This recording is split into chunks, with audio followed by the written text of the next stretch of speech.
बिस्मिल्लाहिर्रहमानिर्रहीम, अस्सलाम वालेकुम। मैं असदुल्ला खान हूँ। 30 घंटे तकरीबन मैं नेटवर्क से बाहर रहा। पहाड़ों पर था, कैंपिंग के लिए गया हुआ था। मैंने आपको बताया भी था कि मैं जा रहा हूँ और शायद आपसे बात ना हो सके 1-2 दिन तक। लेकिन आखिरी व्लॉग जो मैं करके गया था वो मैं पेट्रोलियम मसनूआत की कीमतों, इकॉनमी के चैलेंजेस और इसी से रिलेटेड जो चीज़ें हैं, वज़ीर ख़ज़ाना की मुमकिन तब्दीली, इन चीज़ों से मुतल्लिक़ करके मैं गया था। कल सारा दिन मैं बाहर रहा, आज सारा दिन बाहर रहा और फिर अब मैं इस्लामाबाद वापस पहुंच रहा हूं और इस्लामाबाद के करीब हूं।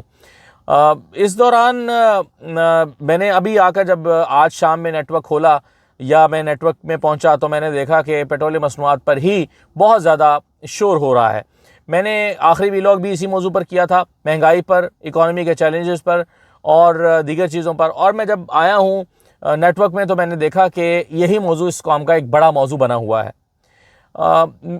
इस पर थोड़ी सी मैं बात आपके साथ इस व्लॉग में करना चाहता हूं, लेकिन उससे पहले मैं सिर्फ आज जो बन्नू में एक अफसोसनाक वाक़या पेश आया जिसमें 16 शहादतें हुई हैं, ये देख तो दिल सुन के बहुत ही परेशानी का शिकार हुआ। बहुत तकलीफ़ की बात है कि मासूम जवान जो हैं उनकी शहादतें हुई हैं। लेकिन इस बात को अब रियासत को मज़ीद संजीदगी के साथ लेना होगा। ज़ाहिर है रियासत पहले भी दहशतगर्दों के ख़िलाफ़ कार्रवाइयाँ कर रही है और हमने देखा कि जब पाकिस्तान ने अफ़गानिस्तान में दहशतगर्दों के ठिकानों को निशाना बनाया था तो उसके बाद दहशतगर्दी में कुछ कमी वाक़ई भी हुई। लेकिन हम बार बार ये कहते तो हैं कि भारत इसे सपोर्ट कर रहा है। हम ये कहते हैं कि ये जो दहशतगर्दी है ये स्पॉन्सर्ड है और इसके पीछे भारत है और ये अफ़गानिस्तान में बैठी हुई जो तंजीमें हैं वो प्रॉक्सीज़ हैं भारत की, और हम इसे बखूबी आगाह भी हैं, हमें इस चैलेंज का पता भी है। लेकिन फिर भी ये चैलेंज हमारे सर पर एक बहुत बड़ी तकलीफ़ बनकर खड़ा हुआ है। तो इससे निपटने के लिए हुकूमत को, हमारे रियासती इदारों को मज़ीद एग्रेसिव हिकमत अमली अपनानी होगी। ये नहीं हो सकता कि हम अपने जवानों की, अपने लोगों की, शहरियों की लाशें उठाते रहें और दुश्मन जो है वो हमें हमारी बेबसी का मजाक उड़ाता रहे। तो ये तो नहीं हो सकता। अब आ जाइए ज़रा पेट्रोलियम मसनूआत के मामले पर हुज़ैफ़ा रहमान साहब की उस स्टेटमेंट के जिसका इस वक्त सबसे ज़्यादा चर्चा हो रहा है डिजिटल मीडिया के ऊपर। डिजिटल मीडिया पर जो हुज़ैफ़ा रहमान साहब का स्टेटमेंट जिसका बहुत ज़्यादा जिक्र हो रहा है वो है कि अवाम टैक्स नहीं दे रहे तो फिर हम क्या करें, फिर कहीं से तो टैक्स इकट्ठा करना है। ये हुज़ैफ़ा रहमान साहब ने स्टेटमेंट दिया कि भाई क्या करें, टैक्स जो है वो क्या करें कि टैक्स इकट्ठा, अवाम टैक्स नहीं दे रहे हैं तो क्या करें, फिर जब टैक्स नहीं मिल रहा है तो क्या करें, कहीं से तो हमने टैक्स इकट्ठा करना है। ये स्टेटमेंट कई हवालों से गुमराहकुन है मेरे ख्याल में। मैं इसका आपके सामने खुलासा आपके सामने रख देता हूँ। देखिए, पहली बात तो ये ही हक़ाइक़ के मुनाफी बात है कि पाकिस्तानी अवाम टैक्स नहीं दे रहे। पाकिस्तानी अवाम पर टैक्सेस की भरमार है। इनडायरेक्ट टैक्सेस, माचिस की डब्बी से लेकर साबुन की टिकिया तक, आप छोटी से छोटी 3 रुपए की चीज़ भी मार्केट से ख़रीदते हैं तो उसके ऊपर भी 16-17% GST लगा हुआ है। हर चीज़ के ऊपर आप टैक्स अदा कर रहे हैं। कौन सी ऐसी चीज़ है, आप सड़क इस्तेमाल करते हैं टैक्स देते हैं, कौन है जो इससे मुस्तस्ना है, कौन नहीं दे रहा टैक्स। अभी मैं मोटरवे से गुजर रहा हूँ, मैं भी टैक्स दे रहा हूँ, इस सड़क के इस्तेमाल करने का टैक्स दे रहा हूँ। मैं भी यहाँ से रुक कर मैंने पानी लिया है तो पानी के ऊपर टैक्स अदा किया है। आप कोई भी चीज़ लेते हैं उस पर टैक्स अदा करते हैं। तो इनडायरेक्ट टैक्सेस जो हैं वो खरबों की तादाद में लोगों से इकट्ठे किए जाते हैं। तो ये कहना कि अवाम टैक्स नहीं दे रही, ये तो बड़ी ज़्यादती की बात है। कौन सी ऐसी चीज़ है जिस पर टैक्स नहीं है, कौन सी ऐसी चीज़ है जो टैक्स से मुस्तस्ना है। अवाम टैक्स तो दे रहे हैं, आप उनसे ज़बरदस्ती ले रहे हैं। गरीब आदमी से भी ले रहे हैं, अमीर आदमी से भी ले रहे हैं, मिडिल क्लास से भी ले रहे हैं, सैलरीड क्लास से भी ले रहे हैं, बिजनेस क्लास से भी ले रहे हैं। तो ये कह देना कि जी चूंकि अवाम टैक्स नहीं दे रहे तो फिर मजबूरन है हमें पेट्रोल पर टैक्स इकट्ठा करना पड़ता है, तो ये हक़ाइक़ के मुनाफी बात है। दूसरी बात उन्होंने जो इसका दूसरा पहलू यह है कि अगर हुज़ैफ़ा रहमान साहब ऐसे टैक्स की बात कर रहे हैं जो वो समझते हैं कि टैक्स नेट में ज़्यादा लोग नहीं आए। हमारे यहाँ जो दुकानदार है, मिसाल के तौर पे कहा जाता है ये तो दुकानदार तो टैक्स नेट में नहीं आ रहे जी, अपनी इनकम पर टैक्स नहीं देते। तो देखिए, दुकानदार अपनी इनकम पर टैक्स नहीं देता एक अलग बात है, लेकिन वो दुकानदार हर चीज़ पर टैक्स अदा कर रहा है इस मुल्क में। अच्छा, दूसरी बात यह है कि आप जिस बिज़नेस कम्युनिटी की बात करते हैं कि जी बिज़नेस कम्युनिटी और टैक्स नहीं दे रही, और जब टैक्स नहीं देंगे तो पेट्रोल बिल लेना पड़ेगा। तो देखिए, मेरा इसमें एक और आर्गूमेंट है, वो ये है कि टैक्स कलेक्शन आपके हदफ से कम क्यों हुई है। आपके हदफ से इसलिए टैक्स कलेक्शन कम हुई है क्योंकि लोगों ने बिजनेस ही नहीं किया, कारोबार चल ही नहीं रहे। अभी मुझे सिद्दीक जान थे मेरे साथ, रास्ते में हम ट्रैवल कर रहे हैं, तो मुझे बता रहे थे कि मेरा गुजर हुआ F7 में एक जो पथारेदार बैठे होते हैं बाहर ठेले लगा के, उनमें से एक बंदे ने कहा, उदास सारे ऐसे वीरान बैठे हुए थे, हालांकि ईद की आमद है, तो उसने कहा कि 3,000 रुपये हमारा किराया है, इसका जो है वो दिहाड़ी देते हैं हम, 3,000 रुपया दिहाड़ी देते हैं जो ठेले की। तो उसने कहा कि 3,000 रुपया दिहाड़ी तो बात, 3,000 की सेल नहीं कर पा रहे हम। तो आप बताएं ना, कोई शख्स अगर सेल करेगा, बिजनेस करेगा, एक्सपोर्ट करेगा या कोई चीज, कोई भी कारोबार अगर वो करेगा तो आपको टैक्स देगा ना। अगर वो अपना इस वक्त बिजनेस ही ठप हुए हैं, कोई बिजनेस चल नहीं रहा, कोई किसी किस्म का कारोबार नहीं हो रहा, तो जब कारोबार ही नहीं होगा तो टैक्स भी कम होगा। यानी देखें ना, ज्यादा कारोबार ज्यादा टैक्स, कम कारोबार कम टैक्स, सीधी सी बात है। ये बारिश का फार्मूला है, ज्यादा बारिश ज्यादा पानी, कम बारिश कम पानी, ज्यादा कारोबार ज्यादा टैक्स, कम कारोबार कम टैक्स। तो जब आप टैक्स दे ही नहीं रहे, यानी सॉरी बिजनेस कर ही नहीं रहे, तो टैक्स कहां से देंगे। तो लोगों से ये शिकवा कि ये टैक्स नहीं दे रहे, तो लोगों को आप कारोबार करने की फैसिलिटी तो दो, अपॉर्चुनिटी तो दो। लोगों से आपने कारोबार करने की अपॉर्चुनिटी छीन ली है, और आप चाहते हैं कि टैक्स वो आपसे हर साल जो है वो 2 ट्रिलियन 3 ट्रिलियन ज्यादा दें। इस साल 13.9 ट्रिलियन का हदफ था, अगली दफा 15.5 का हदफ आप मुकर्रर कर देंगे। तो कारोबार पहले से नीचे जा रहे हैं, टैक्स कलेक्शन का हदफ बढ़ता जा रहा है, तो लोग क्या करें। तो ये बात भी हकायक के मुनाफी नहीं है, मुनाफी है, हकायक के बरक्स है।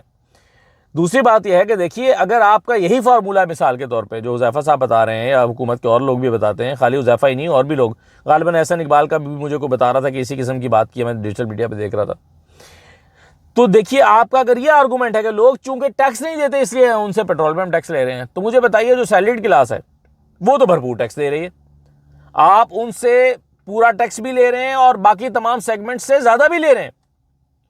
तो जब आप सैलरीड क्लास से पूरा टैक्स ले रहे हैं, तो उन बेचारों को क्यों फिर आप पेट्रोल 420 रुपए का बेच रहे हैं।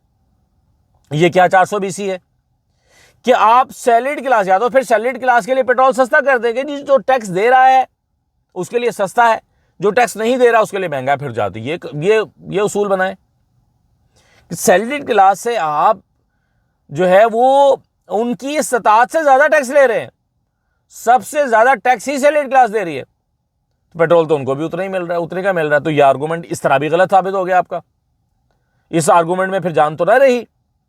फिर इसके अलावा देखिए, वो क्लास जो टैक्स से मुस्तस्ना है, मिसाल के तौर पे एक स्लैब आपने बनाई हुई है कि जी 50,000 रुपए से नीचे वाले का टैक्स नहीं लिया जाएगा, जो जिसकी माहाना 50,000 सैलरी है वो टैक्स से मुस्तस्ना है। तो उसको फिर आप 420 रुपए का पेट्रोल क्यों बेच रहे हैं, उससे तो आपको शिकवा नहीं है ना कि वो टैक्स नहीं दे रहा। भाई उस पर तो टैक्स वाजिबुल अदा ही नहीं है, उसने तो टैक्स देना ही नहीं है। तो जिसने टैक्स देना ही नहीं है उसको फिर आप क्यों सजा दे रहे हैं कि चलो तुम टैक्स नहीं देते इसलिए 420 रुपए का लीटर पेट्रोल ले लो। तो ये भी एक मंतिक दुरुस्त नहीं है, यूं भी ये मंतिक दुरुस्त नहीं है, यूं कह लीजिए। तो सैलरीड क्लास का मैंने आपको कहा, फिर वो क्लास जो टैक्स से मुस्तस्ना है, जो लो इनकम तबका है, इन सबको आप एक ही जैसा पेट्रोल बेच रहे हैं। अच्छा, फिर दूसरी बात यह है कि ये बताइए कि आज जो आप शिकवा कर रहे हैं कि लोग टैक्स नहीं देते तो इसलिए लोगों से टैक्स लेना पड़ता है, मुझे ये बताएं कि इस मुल्क की इकोनॉमी का ये हाल किया किसने है, किसने किया है? आवाम ने किया है। ये जो 85,000 अरब के कर्जे जमा हो गए हैं, ये क्या मैंने लिए या मुझ पर खर्च हुए हैं? जिसने लिए, जिसने खाए, जिसने लगाए, जिसने जो भी किया, इकोनॉमी की तबाही का जिम्मेदार तो वो है ना जिसने हर महीने आपने जो कर्ज ले रखे हैं उस पर सूद की मद में अदा करना होता है। आपने सूद की मद में बड़ी रकम, तो बड़ी रकम सूद की मद में आपने अदा करनी होती है। तो ये किसका जिम्मेदार? मैं हूं। उसकी वजह से आपको ज्यादा टैक्स इकट्ठा करना पड़ता है, टैक्सेस लगाने पड़ते हैं, IMF प्रोग्राम में जाना पड़ता है, IMF की शराइत को मानना पड़ता है। मैं जिम्मेदार हूं। तो जिसने 40 साल में मुल्क को इस हाल में पहुंचाया, जिसने ये, आप देखें ना IPPs का हम जिक्र करते रहते हैं, जिसने IPPs के ये मुआहिदे किए, मुझे बताइए कि क्या IPPs के इन मुआहिदों का जिम्मेदार मैं हूं?